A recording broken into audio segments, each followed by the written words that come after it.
Emery Hunt, the czar of the playbook here at the XFL DC Showcase on the campus of University of Maryland with head football coach Terrell Buckley. Coach, I appreciate you taking time. Hey, thank you for having me. And this is a great facility, wonderful place. Well, this is probably a place that you had a lot of success at on the road back when they were in the ACC and things of that nature.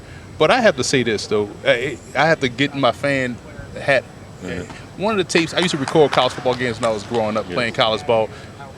Michigan, Florida State, you versus Desmond Howard was one of the best matchups I watched growing up. So I had to say kudos to you for not only representing out there on the field, but also being a stellar corner, throughout your NFL should be Hall of Fame career. So I have to give you your props and your flowers. That's right, Hall of Fame. Exactly. No, the Michigan game with Desmond is still at the top of my list. You have a Heisman Trophy winner against a Jim Thorpe guy. And we battled and competed. And out of that battle, Desmond and I are friends to this day. It's one of those situations where iron sharpens iron. So with that being the backdrop, how important is it to see guys go through these showcases and see them side by side competing for a few spots in the XFL? It's very important. If you don't compete, are not willing to compete, then in life, not just in ball, but in life, you're not going to reach your full potential. So to come out here and see these guys put in all this work before they got here, their bodies, and then come out and compete against each other, I think is priceless.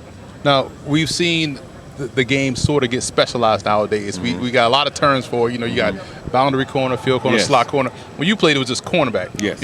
How much of a change have you seen the position from when you played to when you've coached to now as a head coach and trying to evaluate the talent?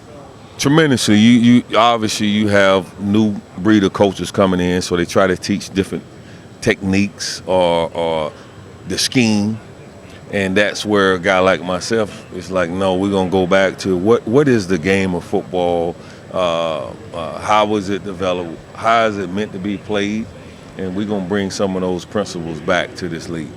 And when you talk about being a head coach, first time being a head coach, how is it for you to get you? Obviously, you coached before, but how is it now being the head guy in charge, kind of having to maybe pull back a little bit and delegate a little bit more so than what you normally used to? It's different, but it's awesome. It's awesome because you get to run your show. You get to put your stamp on it, and what made me successful, I can implement what made some of my other coaches. I have a great staff.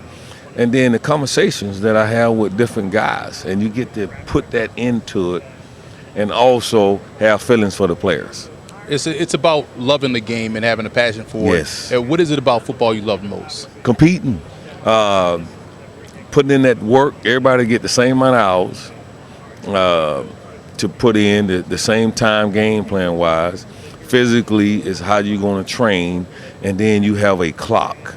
And at the end of the day, your mind, your strategy, all the things that you worked on all that week, the scoreboard lights up. And what does the scoreboard say? That's an indication on what you've been doing. And outside of it, I keep going back to off the field. What's happening off the field too? Are you putting that same type of energy off the field that you putting on the field? Coach, it's been a pleasure to get to meet you and know you a little bit here at the showcase, and we wish you the best luck moving forward. Congratulations. Thank you. And can you smell what that rock is cooking? Coach,